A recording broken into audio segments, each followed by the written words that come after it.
this. And this is my typical opening here. So, okay. All right. My name is Justin, and I'm an addict. And thanks to my God, the steps, and the fellowship of other addicts, I'm sober one day at a time since June 19th, 2015. And for that, I am beyond grateful. Welcome to the RECO12 speaker meeting. We are an organization whose addictions include alcohol, drugs, lust and sex, food, and gambling, just to name a few. We come together from all places, faiths, and backgrounds to learn the similarities of addiction and to gain tools and hope from others who are walking a similar path. We invite recovering addicts with at least 1 year sobriety and who are actively working their recovery in their respective fellowships to share their experience, strength, and hope on a live Zoom webinar each Friday at noon Central Time for 20 to 25 minutes. Now, today we're not doing it that way. We're doing it a little bit differently.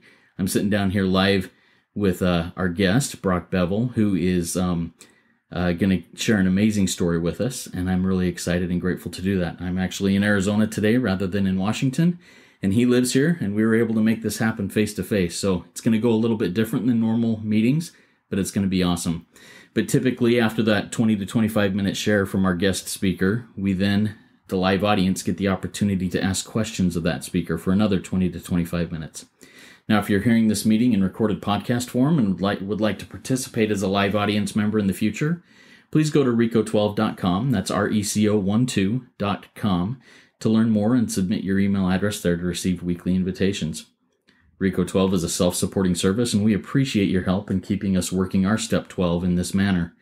We gratefully accept contributions to cover the costs of the Zoom platform, podcast platform, web hosting, and administrative costs.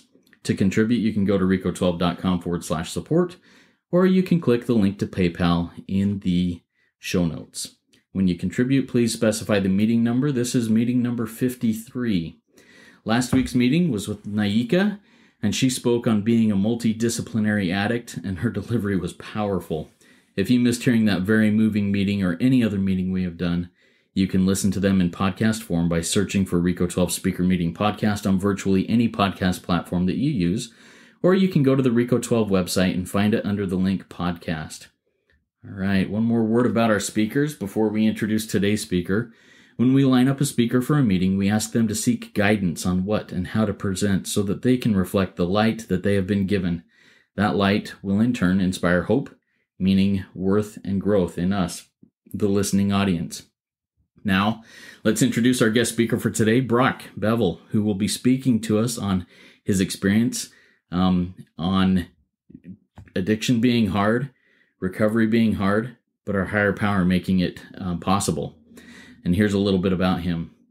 Brock is the host of the Chase the Vase Podcast, a podcast targeted, as I interpret it, at first responders and people in uniform who inform about addiction and to hear the stories of those who have lived in and risen above addiction and other traumas induced in uniform. He is also the co-host of the Agents of Recovery podcast, where he and two other studs talk about their own experience, strength, and hope, and offer energy and hope for other addicts out there suffering. Brock is a medically retired police officer turned opioid addict. The pills tried to take his life. For a time, they took his honor and his moral compass. Today, he stands as a beacon of hope for all those struggling. It will be done, and we will do it. Take it away, Brock. The floor is yours. Man, I'm totally honored first to be here, for you to call me up and invite me on. And my goal really of the day is to let others know there's hope. You know, it's difficult sometimes when we go through recovery. Sometimes I feel getting sober is the easy part. The recovery, going from sobriety to recovery, is the hard part. You know, I think we've all seen those guys in AA meetings that have been there for 20 to 40 years, and they're angry. You know, they've been sober, but they're not living happy. You know, they're not drinking, they're not using the day, but they're just missing the part of sobriety, like the step 12 that we're asked to do, to give back, man, to share what we've been blessed to get, you know, what we've been blessed to have and secure in our lives. So, you know, it's interesting. My goal of coming on is to let people know that sobriety's a difficult task. Living in active addiction is difficult. So no matter what we do, it's all difficult. And it takes action. And I believe that's what a lot of us miss. And we don't understand that in active addiction, it was hard. You know, you think about it. I mean, I was an opioid addict for 10 years. I was run over as a police officer in Mesa. I took a severe knee injury. My right ankle was busted. I came back to work about a year later, came back almost day one, hit a guy in the face, blew my hand out. So I had 3 injuries, right? And at that point in time, they're like, hey, you're medically unstable. We're going to retire you. And for me, that was a huge blow because my identity was wrapped up behind the badge. You know, it was the uniform. Even though I tried to get out of the uniform as fast as I could, you know, I worked in the department 7.5 years. And after about 2.5 years, I got off patrol. I didn't love going call to call. I didn't love going to barking dog calls. My neighbor pooped in my yard, those kind of calls, flung poop in my yard. I mean, this is crazy, the calls you go to. And I got tired of it. You know, I wanted to be a police officer to stop crime. You know, so that's kind of why I got wrapped up working undercover. I loved working undercover. That was kind of I felt like working undercover was like working a nitro circus. That makes any sense. I felt like every day was fast, high speed. You know, arresting bank robbers, homicide suspects. And a lot of our focus was on street level crime. So we would start with the prostitutes. You know, people don't understand, but if I'm going to say this again, if you want to know anything about anybody on the streets, the prostitutes hold the key. They know everything. They're there. They're walking the streets. And so that's what that's what I was wrapped up in. And I was involved in a shooting in 2001, December 27th, where I took a man's life. He was a alcoholic, driving on US 60 eastbound. Most people know where that's at. High rate of speed. Motor officers get behind him, do a traffic stop. Attempt to do a traffic stop. He flees. He evades them.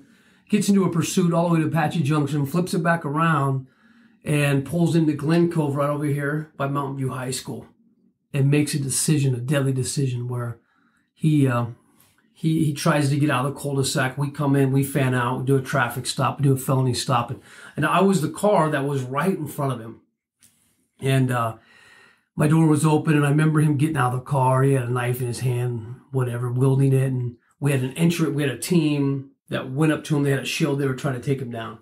He wouldn't let him. We beanbagged him. Canine bit him twice. Tasered him. Pepper sprayed him. No effect. Got back into his car, put it in drive, and came to ram us and tried to run us over. So at that point in time, I had to do my job.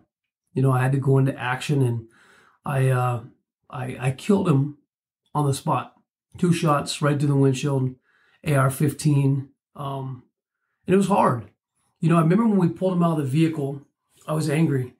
I'm thinking, who the hell is this guy 2 days after Christmas making us take his life? You know, what was going on in his own life? Because he had every single opportunity to stop. Every opportunity to surrender. Every opportunity to be taken, you know, right up to canine bit him. He could have surrendered. He could have put his hands up. But the alcohol caused him to to make a mistake, to make a bad decision. A couple months later, April of 2002, I was involved in a prostitution. I was working with a confidential informant, and she had a warrant for her arrest, misdemeanor, something silly, I'm sure, and probably like driving without a license, basic. And, you know, we talked to her, and she's like, hey, if you'll let me go, I'll feed you some information. And understand that, like, field level, criminal level stuff is very hit and miss with prostitutes and with confidential informants, because more likely than not, they want to get out. But on this day, she fed us some incredible information where there was going to be a mom transporting her 12-year-old daughter. And her intention was to sell her daughter for sex to a drug dealer named Bobby. I won't forget that name. because he was a local, man. He was a kind of one of those guys that you see down at Reed Park, and he's always on his bicycle peddling dope. And somehow she got connected with him right down here on Broadway and on Gilbert. I'm throwing these out because I know you know the area. Right, you know, right. You got to be able to paint that picture. Northwest corner, laundromat, liquor store. She pulls in. Here comes Bobby driving down the street ride his bike, pulls in to the passenger side, goes to contact her, goes to open the door. We're like, okay, we're coming in. So we pull up, we stop the situation. And just to make a long story short, because I know we have 25 minutes to wrap the story up, but she throws it in reverse. She sees us. We take him in handcuffs. We're dealing with her. She reverses out.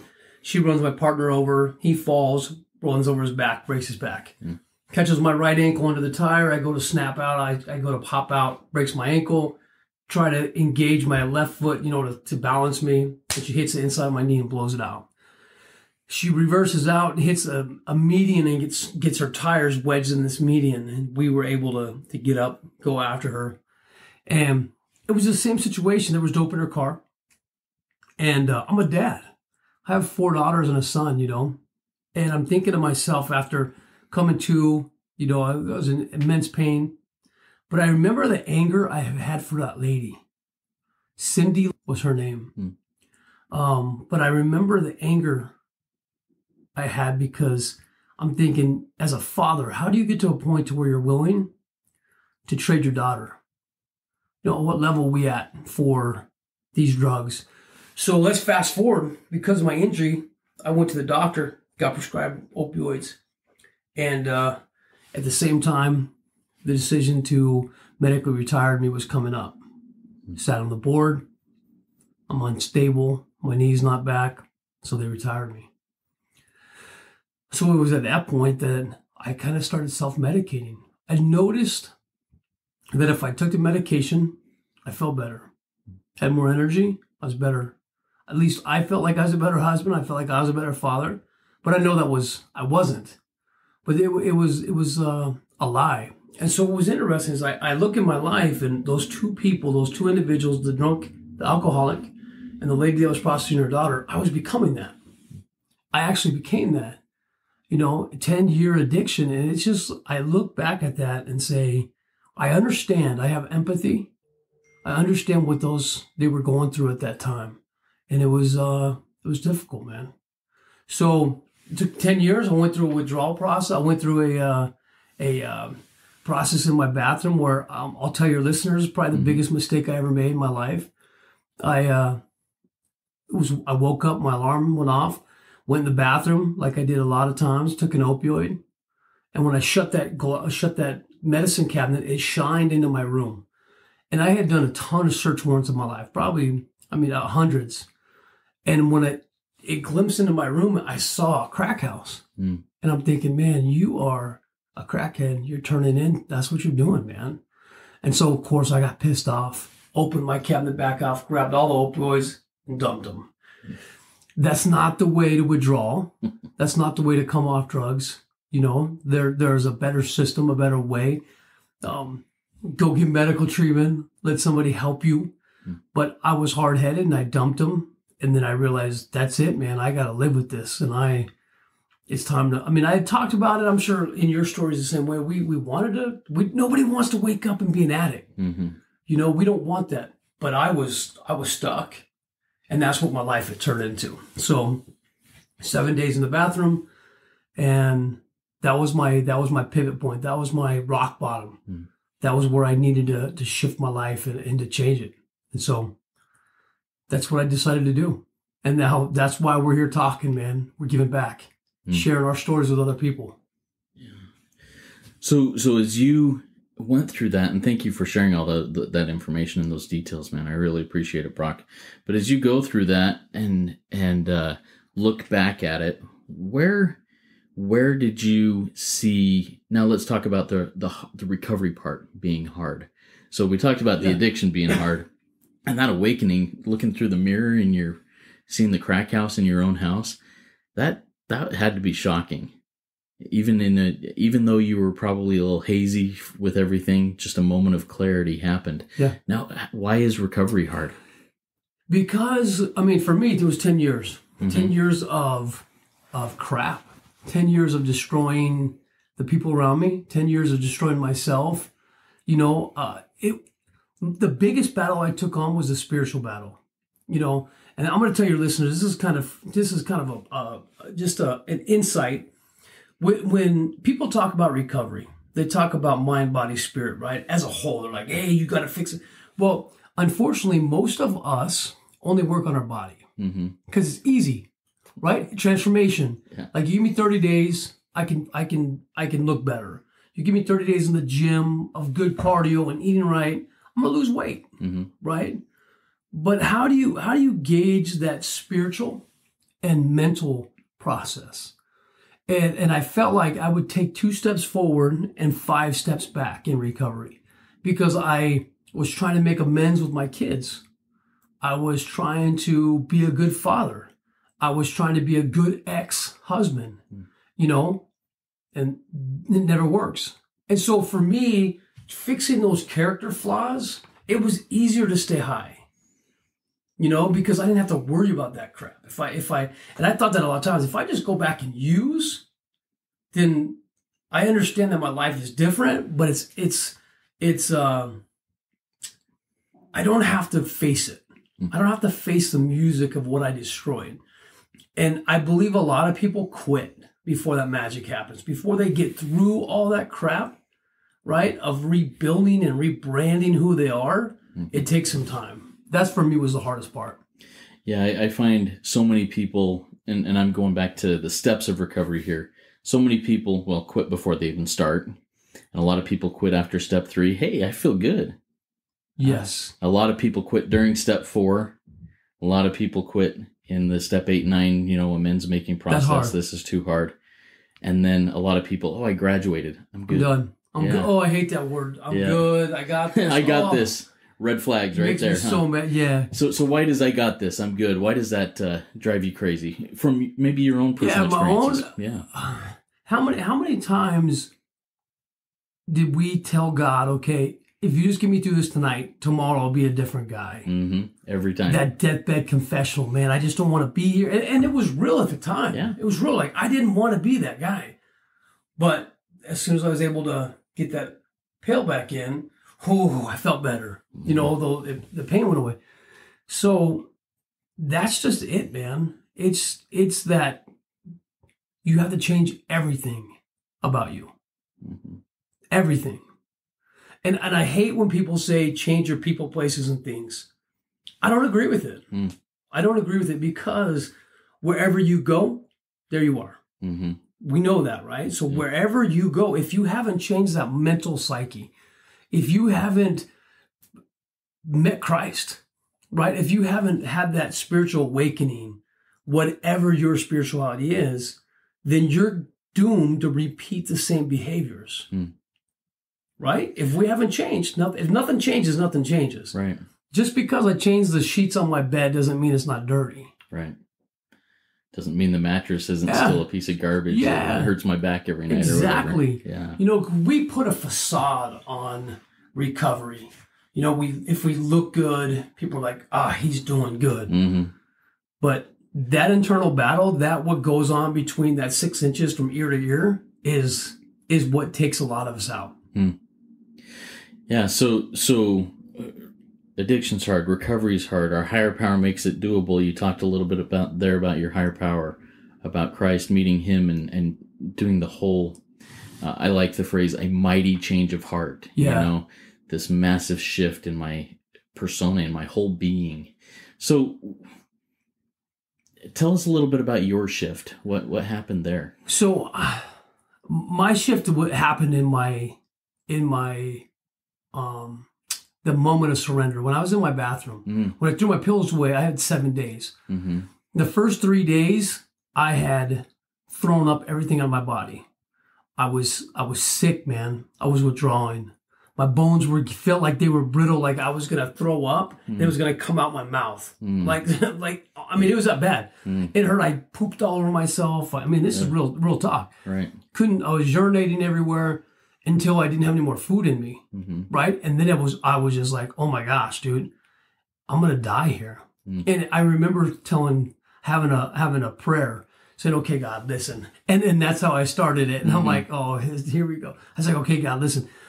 If you just get me out of this, I'll change. I'll be different. And I remember like audibly him talking to me. I heard him. And he's like, so listen, you haven't even begun this process, because if I let you out of this, if I make it easy for you, you're going to go back and find one pill just to kind of satisfy that craving. And you'll be right back in it. I'm like, that guy, he knows exactly what I'm talking about. Because in the back of my mind, I'm like, if I could just get one pill, the pain would go away. And I was suffering, you know, and I was like, okay, if that's really how you feel, I'm gonna stay in it. I'm gonna stay in this fight. And I made some realizations in that fight, that 7 days. I realized, number one, nobody was coming to save me. I had alienated people. Nobody was going to come kick in the door like I had for so many people before. You know, building entry, you go in there and, you know, you're hoping that you have a team of guys coming in. Nobody was coming, man. I was alone. And I realized the only person at that moment that could save me was God. That was it. And day 7, I vividly remember, man, I was laying in the shower. I was freezing cold. I was either freezing cold, burning hot. Freezing cold, burning hot. Turn the shower on, it was cold, you know? So going through that. And I prayed again for the last time. I said, okay, I'm not saying anything, but I'm going to ask you. This is the decision. Take my life. If I just don't think I could go anymore. Like my body was just, it was hurting, man. You know, and I was tired, and I was broken. I was humble. You know what I mean? And some of us takes a little more humility. I'm not a humble guy. Right. You know? And he put it to me. And so I prayed and said, okay, I'm ready. Either do me a favor, take my life, like let it end, or give me the power to be different, like to get up out of this bathroom, get off the floor, clean myself up, and change people's lives. Right? See, that's what, for me, that's where sobriety became real. Is when I had to live what I spoke. And so today, the reason I can't go back and relapse, like, and people talk relapse all the time. I hate it. I'm vocal about how much I hate it, because I don't want to give myself an opportunity to fail. And if I put that, well, you know, you have one relapse in you, you have two. I don't, because I made a commitment to God that I wouldn't use no matter what. I have knee surgeries coming up. I'm going to have to get knee replacements later in life sometime. At least that's what the doctor told me. I will not use opioids to get through it, because I made a commitment. And I know that if I use opioids, I'm dead. Even one. So that's where, for me, that's where my conviction comes from. Yeah, we've had a guest, and it was only a few weeks ago, who was going through something similar in her withdrawal and coming out of it. She said, kill me or cure me, God. Man. Kill me or cure me. And that cure came. Yeah, that's 100%. Yeah. And you know, that's where that humility comes in. We talk about, and that surrender, right? I felt like I had surrendered before, but it wasn't real to me until I needed it. And when I needed it, it became real. Interesting. What does surrender mean to you now? Oh, actually, before you answer what it means now, what did surrender mean to you as a younger man who was not sober or pre-addiction even? I hated the word surrender. You know, because you look at it in the dictionary, you look at it in war, if I surrender, I give up. Right? If I'm in a fight, I'm like, okay, dude, I'm done. I surrender. I'm out. I didn't finish the fight. And so it always in my back of my mind was like, well, you're a loser if you surrender. Right? Well, it's different for me now, because like you or like most people, we don't understand until we have to surrender. Right? surrendering now means I got to give up everything in order to remain on that path, to keep my covenants, to keep my commitments, to keep those commandments, whatever it is. Like, I have to surrender other things, right? Like, there's times I want to go to the lake on Sunday with my buddies and go on the boat. I have to surrender some of those things to be able to be actively engaged in following Jesus Christ. Yeah. And I'm very similar to you my whole life. In fact, I remember as a teenager, maybe early 20s, it was the first time I had ever kind of been exposed to a 12-step program, and it was through watching a TV show or something like that. And they read step 1 saying, hey, I'm powerless over alcohol and my life has become unmanageable. And the first time I heard that, I said, no, I am not powerless over anything, and I will never surrender to anything in my life, because that's weak. Yeah. That's not who I am. That's not the American way. And well, here I was beating my head against the wall for another 20 plus years in addiction, saying I'm not going to give up. And until I finally went, I don't got this. Yeah. Did the miracle start to happen? And that's a big thing. Now, so very early in your presentation, you talked about, going into these meetings and seeing somebody who's 30 years sober, but they are miserable. They're angry. They're restless, irritable, and discontented, as said in the big book. How do you stay out of that restlessness, irritability, and discontentedness and try and stay in the happy, joyous, and free that is recovery? Man, I like that. I do my program that works for me, right? There are so many programs out there that you can do. So for me, I didn't get sober through AA. I love AA. I think it has value, but I didn't go to AA, right? I started my own recovery program up in Show Low, implemented AA because I think it's important, especially for newcomers, and even a guy with 30, 40 years. Max told a story this week in a podcast that we did together, and he says he remembers going in or Blue, I think, the guy had 30 something years, and it was a day that his son had his birthday, 10th year birthday, and the guy was in AA versus being at home. And he said, if I miss a day of AA, then I'm going to relapse. I'm going to fail. And I feel like we need to be careful walking such a fine line, only because we have to figure out what works. You can't put your sobrieties first, for sure. Right? I completely understand that. But you have to be willing to be flexible. Listen to other people, how they get sober, because that guy that's 30 years sober only has done it one way, and it works for him. But what happens if it didn't work for me and I was following his path, and year 2, I'm like, man, I just can't be this strict. I can't be this stringent. And so what do I do then? Am I stuck, or do I relapse? There's got to be some type of options for us. And that's, for me, the only thing that I say. And having your people around, I feel like that's so important, having guys that are like-minded, say, listen, dude, you're getting weird in this. You're way too strict, or hey, you're not strict enough. Be careful, because I see some red flags that you're slipping, the things that you're saying. So having that team of people that you surround yourself with, like we do in AA, is critical. Yeah. And oftentimes when I'm starting to work with a new guy coming into the program, I feel like it's vital to get him on a strict regimen up front. You got to know the letter of the law. You got to live the letter of the law before the spirit of the law comes alive, and that's my experience. Does that resonate at all with you? So I totally agree with you so I understand why you do that. I do the same thing in scheduling. So my guys, anybody I work with, their schedule is non-breakable. So when you come in early recovery, you're going to kick me out of schedule of everything you're doing throughout that day. I'm going to call you at noon because it says you're going to be with Sally at noon. And if you're not on schedule, something's off. Right? And so doing that rigorous schedule, I love it. Love it. Whatever. Yeah. Yeah. And I love something you mentioned about, trying to remember how you worded it. It was basically whatever it takes. I will not relapse no matter what, whatever it takes. What are some examples, maybe in your own experience, or maybe people you've worked with or observed who have been in a situation where they actually did whatever it took to stay sober?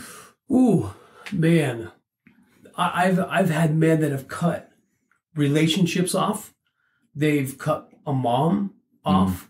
The mom was codependent on him, and she would bring him alcohol so they could maintain a relationship. So he had to cut her out. And that's hard. Change jobs. I've had a guy change jobs because he was working on a roof, and every single person he worked with on his crew would bring alcohol or marijuana to work. It wasn't even his drug of choice. He was a meth head, right? But he's like, that right there is a gateway into my addiction. Pornography. I had a guy go get a flip phone. So, I mean, whatever it takes, I mean, you have to be able to identify what it is that's holding you back, right?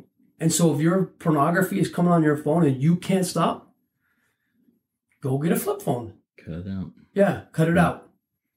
Stop it. Yeah. I like that. And sometimes, well, I've got to say from my experience, most people, at least up front, are not willing to do whatever it takes that I've come up against, I think it's because they don't see the value in it yet, right? We tell them because we've had that experience. Like for me, relapse isn't optional because I know where it takes me. And so maybe they haven't got to that point that, like, listen, the reason I'm having you do this is because there's value in it. Like, you're going to go. So, prime example, I have a guy that I work with, love him to death.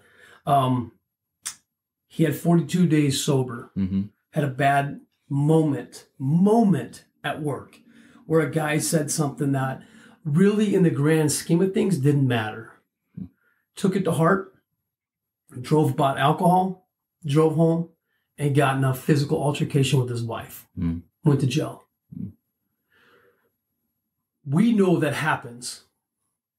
Did he have to go through that to experience his rock bottom? No, I hope not. But now what? Yeah. What's going to happen now? Like, where does he go with that? Does that strengthen him? Does that tell him, okay, I can never do this again? That's my rock bottom. That's my pivot point? Or is that another reason to use again? Yeah. Yeah, and that hinge pin moment in life is such a important thing. I was talking to somebody just earlier today who's at one of those moments. And all you can do is all I felt I could do was just say, hey, you're at one of those moments. You can make a choice here. And your whole future depends on that choice. What are you going to do? And it's a scary thing. And I'm grateful that, a lot of hinge pins moments in my life, I made a wrong choice, but I'm grateful that today I think I'm making correct choices. Yeah, with man. this impingement. You remember those books? I love that you bring that up. Remember those books when we were little kids? We're about the same age, and it was an adventure book, and you can go to page 22 or you can go to page 36 to go find the buried treasure. It's kind of like that, and I do that with my guys. I have them, when you're in that hinge pinch moment, I have them write up what's going to happen. If I take the left-hand turn, where's that going to lead me? If I take a right-hand turn, where's it going to lead me? Now, they know where it leads, but they still have a decision. Well, you know what? I knew where it was going to take me, and I still did it. Hey, that's on you. Yeah. I can't do anything about that, right? But at least you made a decision, and that's the way you headed. Yeah. So. Yeah. So you talk about your guys, and I know a little bit about what you do. Do you want to share a little bit about that? Yeah, you know what? I just started a program yesterday, another one called Fight Like David. You can find it at fightlikedavid.com. It's a 7-day challenge. So I ran a recovery program, and my avatar was wrong. What I mean by that is I had a lot of my clients were 21, 22-year-old kids, still living at home, very little life experience. And it was hard for me to get on their level and understand them. So what I did is I moved back down to Phoenix this year, about a year ago, and I started a program called Chase the Vase, right? It's a 30-day challenge. So I took all of that information from my 6-month program and I shrunk it into a 30-day recovery program that I do online, that I meet with men and women online. I do like having law enforcement, but now I've actually been able to merge like the general population. I do select who I have in there. I don't want an 18-year-old kid that's been a heroin addict for 4 years. Yeah. It's not the fit, right? So this challenge, the Fight Like David challenge, is I actually love the story of David and Goliath. I love, man, like I study the crap out of it. And I've found these challenges building on the biblical story of David and Goliath, why David was there. David wasn't even supposed to be there, right? And yet he overcame one of the biggest feats in the world, right? He killed Goliath. And so too many of us are trying to fight our Goliaths with the sword and the shield. We're trying to attack him the same way he's going to beat us every time, right? When did we become unconventional? When do we attack our addictions different than everybody else, right? Because the way you attacked your addiction and got sober was not the same way I did it, right? And so you got to find what works for you, man. And that's what we teach over 7 days. It's just jump in. Let's go do the challenges, see how it works, and then the work starts. 7 days just gives you like a kick in the face, right? You're starting, now you got to go. It's your pivot point. Let's go. And is it always targeted at people in active addiction or people who are just struggling to get sober, or is it at people with any sort of challenge? This is not even addiction related. So if you're Goliath, I let you select what's your Goliath that you're going to attack. So you got 7 days to attack this one Goliath. Maybe it's that childhood trauma, right? Maybe it's that rape that happened early in your life. And I know that's crazy, but you're going to keep living with it. You can keep carrying that with you. Or you're going to break it off, right? And so that's the decision. Is it gambling? Is it pornography? Is it obesity? Like, what is it? Let's just start attacking it. And it's that same thing with I want to attack you. I want to attack your spirit. I want to work with your spirit. I don't want to try to fix your body, right? I want to get your mind and spirit right so you're ready to go. And it sounds like that's got a really direct relationship, and because of your experience, it's obviously going to with addiction and identifying. Absolutely. Getting honest with, okay, this is my problem. Yeah. Now what? Yeah. You know the biggest thing about addiction, you ready for it? It's a secret. Yeah. Secret. We're only as sick as our secrets, right? And we pacify this Goliath, our addiction, and we usually put him on our bed and we feed it, we pacify it, and we tap it on the head, and we let it feed, right? And we let it grow while we decrease in size, while we become almost immobile. And so that's what I want. I want people to become strong. I want you to shout out. When I started shouting out the fact that I was a porn addict, right? And that I had an opiate addiction, man, I'm going to tell you what, I had two sides of the fence. People were like, bro, you can't tell people that. You can't talk about that stuff. And for me, I was like, let's go. Let's talk about it. I don't care. I don't care if you know I'm an addict. I don't care if you know that I masturbate. I don't care. Because if I don't kill this Goliath, it's going to continue to kill me. And so let's get it out. Yeah. And so that's hard for people. Are there people that you consider that you wouldn't share those things with, that you consider as unsafe, Nope. Okay. Not for me. Okay. Not for me. I know there's situations out there, there's family members involved, stuff like that. But for me, I didn't spare any feelings.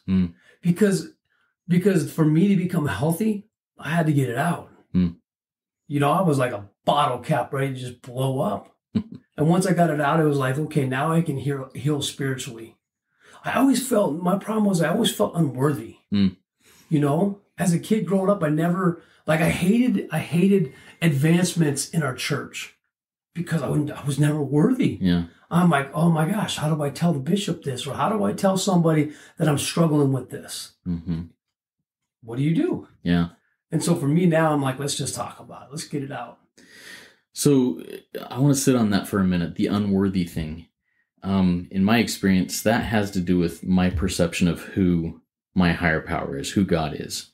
If my perception of him is that he's this judgmental, condemning, I'm never going to measure up no matter what, I'm going to continue feeling unworthy. And I'm just going to, like you said, pat that Goliath under my bed and keep feeding him and decreasing myself. Has your perception of who God is shifted throughout your life? Oh, man. Absolutely. Tell us how. I have a funny relationship with him. Like, I just chat with him. I talk to him. I laugh with him. I'm joking. I'm always like, dude, are you serious right now? Like, are you seeing this? And I kind of have a jovial relationship. When it's time to get serious, I'm serious with him, but for me, I didn't feel worthy because I didn't feel worthy, right? I knew what I was doing was wrong. I was sexually abused as a kid, I started looking at pornography at 8 years old. And so I was into it, man. I was heavy into it. And for me, it had nothing to do with, it had to do with God. But for me, I knew that I was living one way and acting like I wasn't that kid. And so for me, it always felt like I was battling good and evil all the time. Do you think part of that that schism, that break in your persona, fed the fact that you reacted the way you did to opioids and the numbing out of things like that, because maybe you'd been doing it through your whole life in a different manner? Yeah, that's awesome identifier. Yes, I did. I loved them. I loved them not only because they killed the physical pain, but they killed the mental pain. I could just go on autopilot. Right? Yeah. Yeah. Cool. Well, very good. So, are there any other words of wisdom or something that you really feel like you need to get out there right now before we start closing this up? I want everybody to know there's hope. I feel in when we're in it, when we're deep into addiction, we feel like there's no hope. Like, why try? Why get sober? Why make those amends? Because it's supposed to be hard.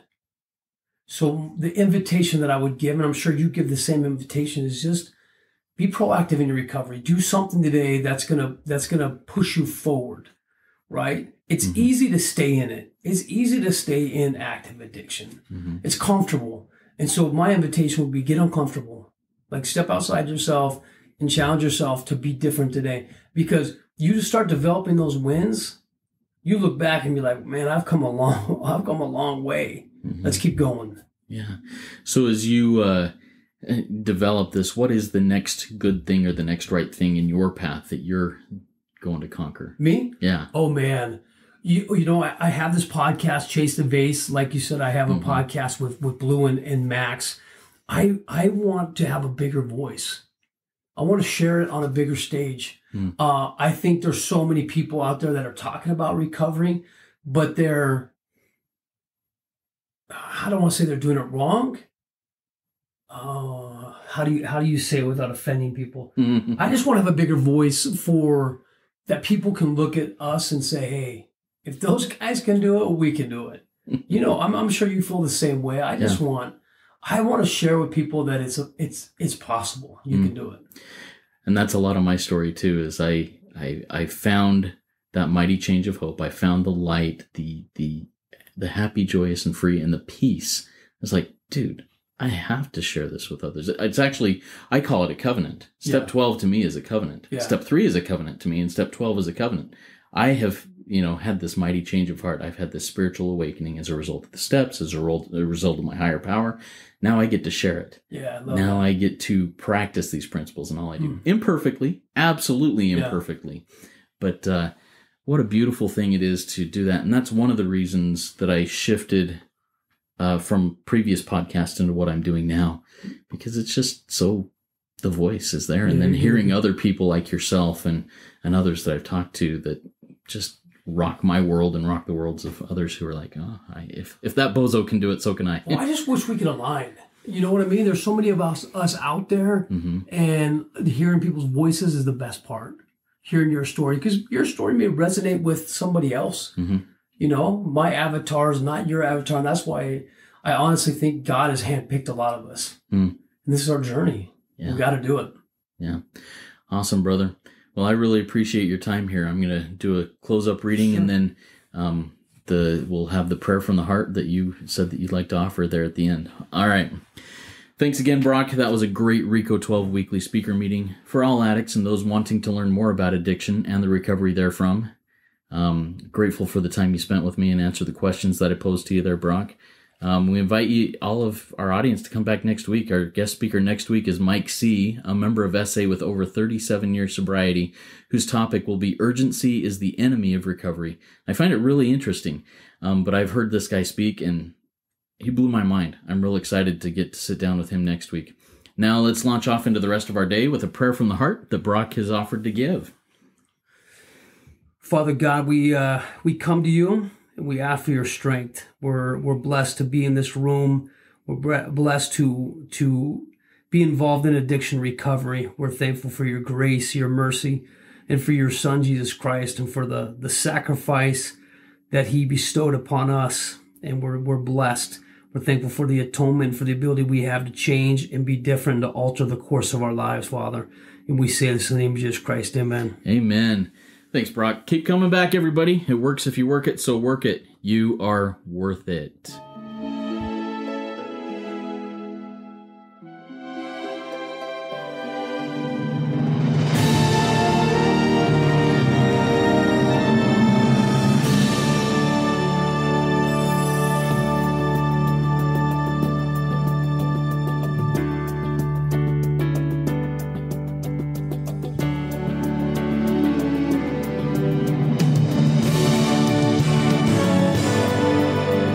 Standing still a moment, carving out this time, reflecting on the landscape of this life of mine.